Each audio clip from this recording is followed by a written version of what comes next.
Did you know that saving your first $100,000 is like unlocking a secret level in a video game? Most people think it's out of reach, but it's closer than you think. Here's a shocker. Fewer than 1 in 4 Americans have more than $100,000 saved. But here's the kicker. Those who do, find the next $100,000 easier to save. Why? It's all about getting past those first big hurdles. In this journey, we'll tackle everything from the sneaky ways your brain tries to stop you from saving, to making your coffee at home. Think that's too simple? Well, did you know small habits can lead to big savings? We're talking about real strategies that work, no fluff or finance jargon. By the end of this, you'll see that saving your first $100,000 isn't just a dream. It's a challenge waiting to be conquered. Ready to start? Let's dive into the world of smart saving, strategic investing, and turning those big financial dreams into reality. Welcome to your blueprint for success. Chapter 1: Understanding Financial Freedom. Financial freedom seems like a mountain, but did you know the first $100,000 is the hardest? It's like pushing a car. Once you've got momentum, it gets easier.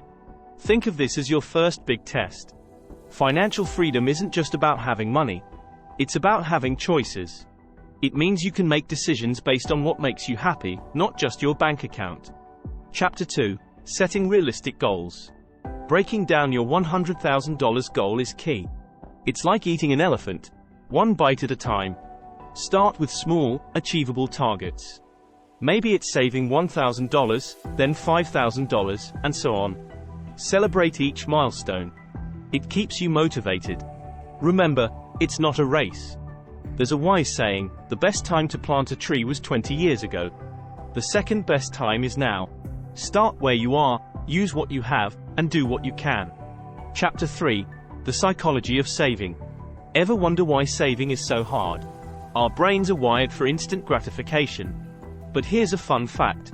Delaying gratification can lead to greater success in life. It's all about playing the long game. Imagine your future self thanking you. Every time you choose to save, you're choosing that future. Start by visualizing your goals. Want a house? Picture yourself turning the key to your new home.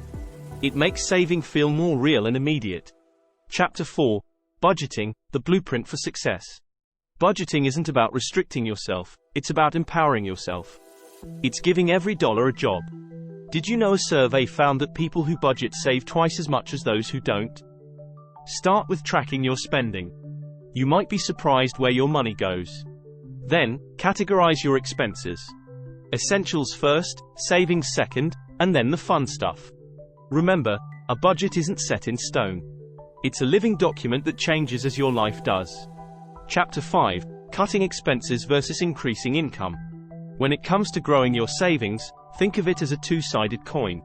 On one side, you can cut expenses. Did you know that, on average, people spend $3 on coffee each day? That's nearly $1,100 a year. Now, imagine if that went into your savings instead. On the flip side, increasing your income has no limits. Ever heard of the gig economy? It's booming, and it's a goldmine for side hustles. The key is finding the balance that works for you. Remember, it's not about making huge sacrifices but smart choices. Chapter 6: The Debt Dilemma. Debt can feel like walking with a backpack full of rocks. The more you owe, the harder it is to save. But here's an interesting fact. Paying off high-interest debt is like earning a guaranteed return on your money. Start with the debt avalanche method, targeting the debt with the highest interest rate first while maintaining minimum payments on others. It's a strategy that can save you a bundle in interest over time. Imagine what you could do with all the money you save on interest. Chapter 7: Emergency Funds, Your Saving Grace. An emergency fund is your financial safety net. Did you know that 40% of Americans would struggle to cover a $400 emergency? That's why starting an emergency fund is crucial. Aim for $1,000 to start, then grow it to cover 3-6 months of living expenses. This fund protects your savings, because you won't need to dip into them when unexpected expenses pop up. Think of it as your personal insurance policy against life's surprises. Chapter 8: Investing, Making Your Money Work for You. Investing might sound complex, but it's just about making your money grow. The magic of compounding interest means your money increases exponentially over time. Even Albert Einstein called compound interest the eighth wonder of the world. Starting small is okay. Many people don't realize you can start investing with as little as $50. The key is consistency. Think of investing like planting a garden. The more you tend to it, the more it grows. And with today's technology, investing is more accessible than ever. There are apps that let you invest spare change from everyday purchases. Chapter 9. Lifestyle Inflation, the Silent Savings Killer. When you start earning more, it's tempting to spend more. This is called lifestyle inflation. It's sneaky and can gobble up your chances of saving $100,000. Did you know many lottery winners end up broke because of this? Keep your lifestyle steady even as your income grows.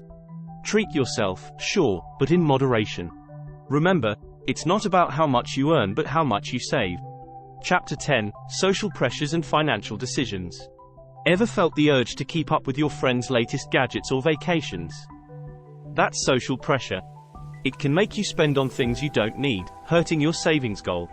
A surprising fact: nearly 40% of people admit to spending money they didn't have, just to not feel left out. Here's a thought: true friends won't judge you for your financial journey. Focus on your goals, not keeping up appearances. Chapter 11. Tools and Resources for Financial Success. In today's world, there are countless tools to help you manage money. From budgeting apps like Mint to investing platforms like Robinhood, technology is a game changer. Use these tools to track your spending, save effortlessly, and invest wisely. Fun fact: people who use financial management apps save up to 15% more than those who don't. Embrace technology. Let it be your ally on the road to $100,000. Chapter 12. Conclusion: Staying the course. Reaching your first $100,000 is a marathon, not a sprint. It takes persistence, discipline, and a bit of creativity. Remember, every small step is progress. Just as a river carves its way through rock not by force, but by persistence, so will you reach your financial goals. Celebrate the small victories along the way. They add up to big wins. And when you hit that $100,000 mark, it's not the end but just the beginning of your financial freedom journey.